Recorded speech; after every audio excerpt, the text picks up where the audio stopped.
Kurt Wenner is a Modenaro, a street painter. His medium is asphalt and chalk. His paintings are temporary, spontaneous, and public. They belong to anyone who passes by.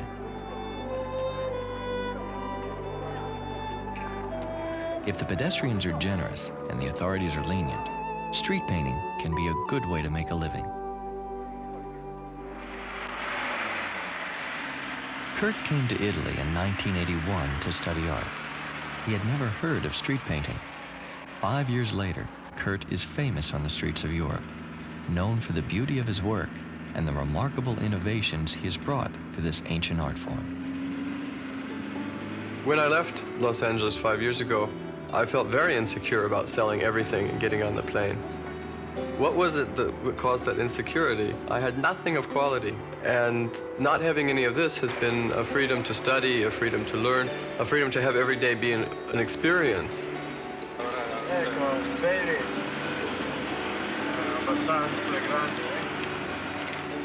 Kurt's home base is a small town in northern Italy, but most of his life is spent away from home. Traveling between Italy and Switzerland, he has come to know the best cities for his art, the cities where he will be received warmly and paid well.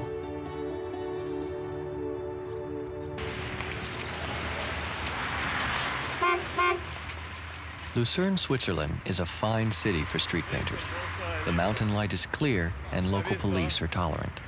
With his friend and helper, Mana Manic, Kurt chooses a well-traveled patch of sidewalk as his canvas. An elbow of asphalt between bridge and crosswalk, next to a lake, it promises to be a lucrative spot. Coin baskets, chalks, and string are unpacked, and the work begins. If the weather stays fair, in 4 or 5 days, there will be a street painting.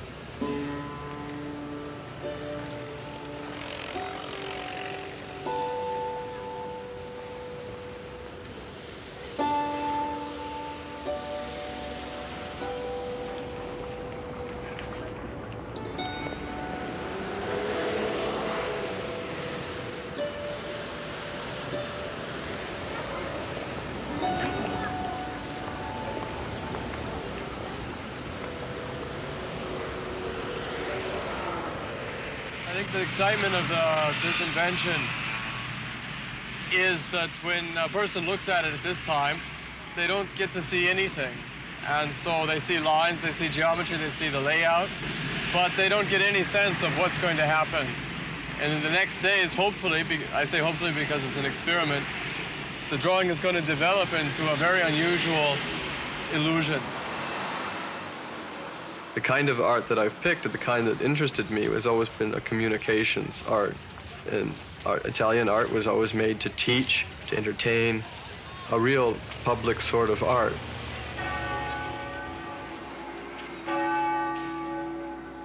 Kurt never planned a career in the fine arts. He studied to be an illustrator and worked for 2 years at NASA drawing spacecraft and landscapes of planets. While there, he developed a passion for Italian art, a consuming passion that could not be satisfied in books. Kurt got on a plane and went to Rome.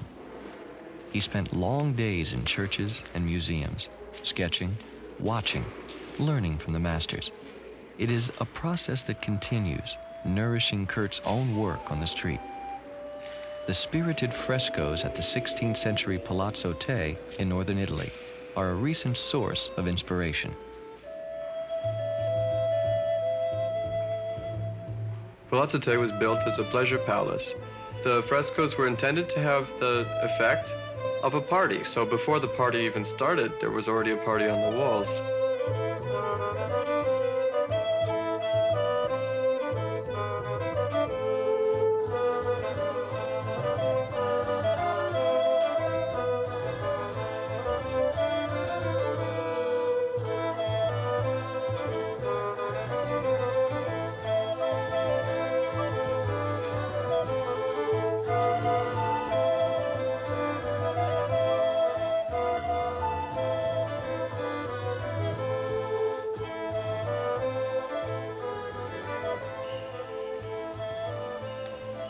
The frescoes and architecture of Palazzo Te are the work of Giulio Romano. The public participatory nature of his style, called mannerism, appeals to Kurt. The playful distortion of images, the illusion of three-dimensionality, the manipulation of space to provoke a reaction in the viewer. When I first came and was confronted directly from the real viewpoint of someone standing in the room, the monumentality of the frescoes was the most exciting thing. Then when a person's in the middle of the room, all these figures are shown in their proper perspective distortions from the different angles.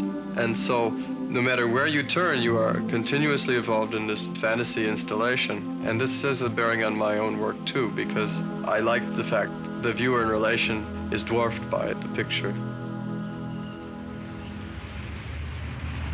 The first time I worked on the street was on a picture of another street painter who asked me to help him on the head of an angel that was in the painting. And having drawn this, he gave me the money which had fallen into the buckets in the meantime. And seeing this, I realized that it was going to be enough money that if I was to do this, I would have what I needed at the time, which was financial independence, the ability to continue working and to continue my studies.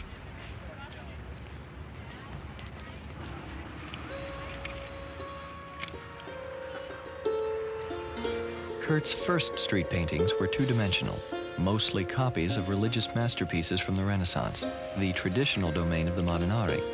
But soon he started to experiment, adapting the fanciful ideas of the 16th century Mannerists to the paved world of the 20th century.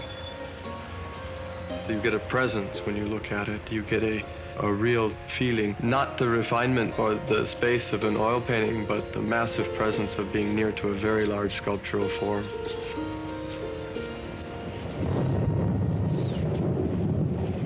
The unpredictability of Lucerne's mountain weather makes street painting here a bit of a gamble.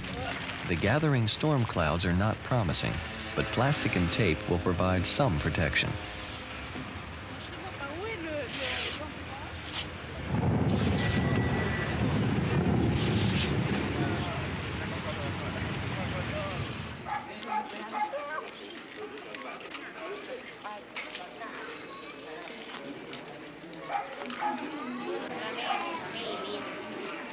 When not on the road, Kurt lives in Grazia, a northern Italian village, which is a sort of haven for modern art. His house is a gathering place for street painters, a place to exchange ideas, to rest, to resupply. Tony, attenzione adesso che stai dentro.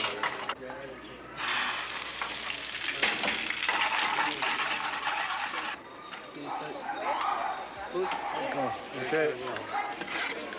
Years ago, when we started to make pastel chalks, it was for simple economic reasons that anything approaching a decent pastel cost about $1 a stick, and we could grind away about 200 on a drawing. Get them in, the first step. For this. The handmade pastels are an inexpensive blend of beeswax, glue, soap, and pigments. After having started to make the chalks, the second reward was the fact that we found eventually that we made better pastel chalks than any available on the market. And it became a double reward, that our chalks are stronger colors, more resistant, and that we get colors which simply are not available because of the fact that they can't be spewed out of the machine. Not only did the color possibilities become infinite, but the specific needs of street painting could be addressed. Chalks resistant to sun, wind, and the worst enemy of all, water.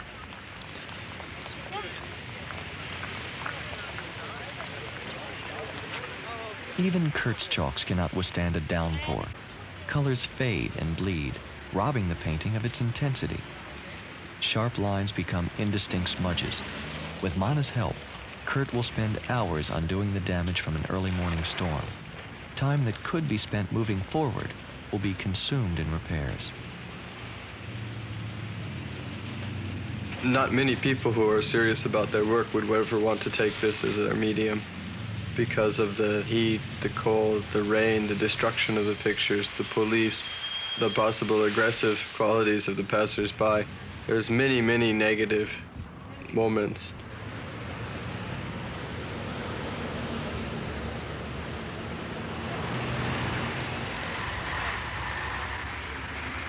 to block out the traffic and the people walking on my fingers and my chalk boxes and everything.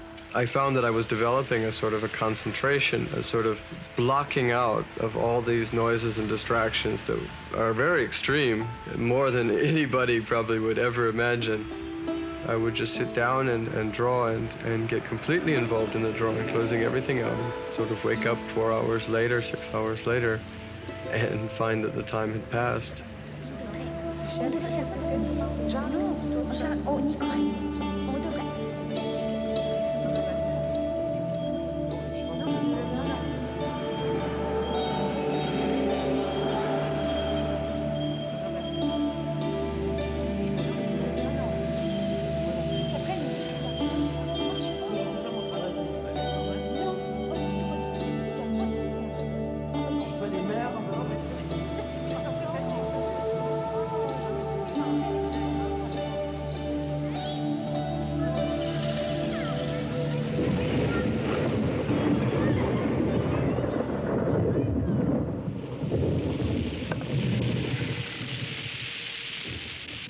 So this is the part about street painting that's not fun. That's when you're watching your work and you're hoping to get going. You get there the next day, you see the clouds, the sunlight hit, and then all of a sudden this big gray monster comes over and you think, well, looks like I've got it again. For instance, this is the second time it's rained today, and all during the day, little drop by drop by drop, reminding me what's going to happen. And with the weather report like it is, it's very possible that this drawing we just have to consign to the gods, sacrifice. That's it. Kurt is not the first street painter to have battled the elements. The tradition of the Molinari is hundreds of years old and grew out of the Roman Catholic reverence for the Virgin Mary. In the village where Kurt lives, the Church of the Santa Maria delle Grazie, built around 1400, features a painting of the Virgin and Child believed to have miraculous powers. When a prayer was answered, the thankful pilgrim might offer a token to Grazia's Madonna for grace received. Sometimes, a small painting was commissioned, a primitive depiction of the horrors from which a believer had been delivered. Some of the unnamed artists were likely to have been the beggars who sat on the pavement outside the church, making crude drawings of the Madonna in colored chalk. These artists were the Molinari. Once a year, Molinari from all over Europe converge on Grazia for a festival, which includes a 24-hour street painting contest. The Festival of the Madonna della Grazia is as old as the town, which is as old as the church. Street paintings have probably been a part of the festival for centuries, but since 1973, they have been the main attraction.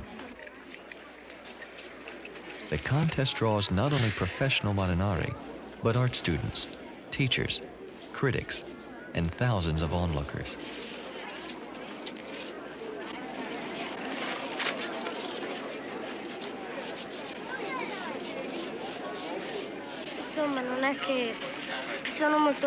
I am not that good at this, and I am here with all these people that are much better than me.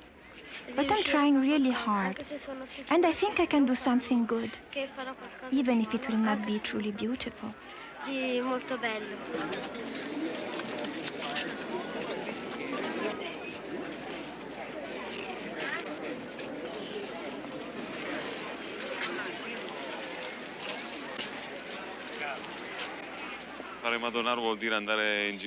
To be a Madonnaro means to be on the road, to paint on the streets, because you need to make a living, and because it is your passion, your art. And also, we like to travel, to be independent. Street painting is given a real boost by this international festival. Molinari can see each other's work and trade the latest information about where the money is good, where the police are unfriendly.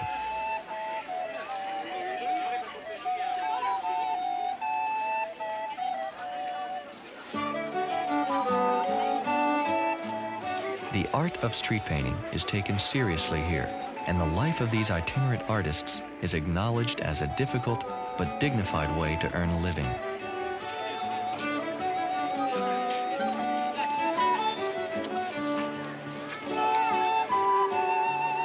One day you make nearly nothing, and one day you make a lot. It depends on many things, on the weather, the place, what you paint, how you paint, and especially how the people feel on one day.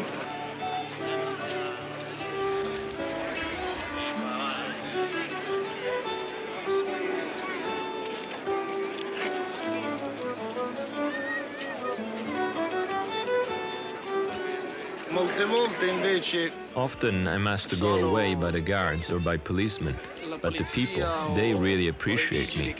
You see, for me this is a way to bring art to the public. I am reproducing the masterpieces of great painters and bringing them to the people.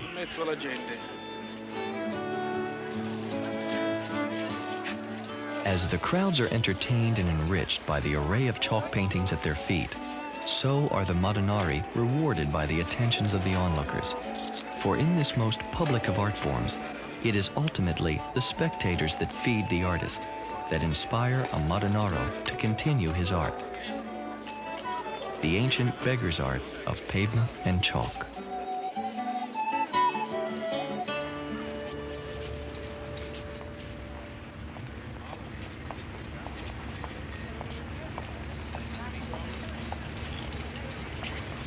The energy, the real energy that one gets from the public is on more of an intuitive level, more just the energy of the fact that they're there and you're there, and they're concentrating and you're concentrating. That's where the real energy comes from. It's just like being on a stage and getting the energy from the people.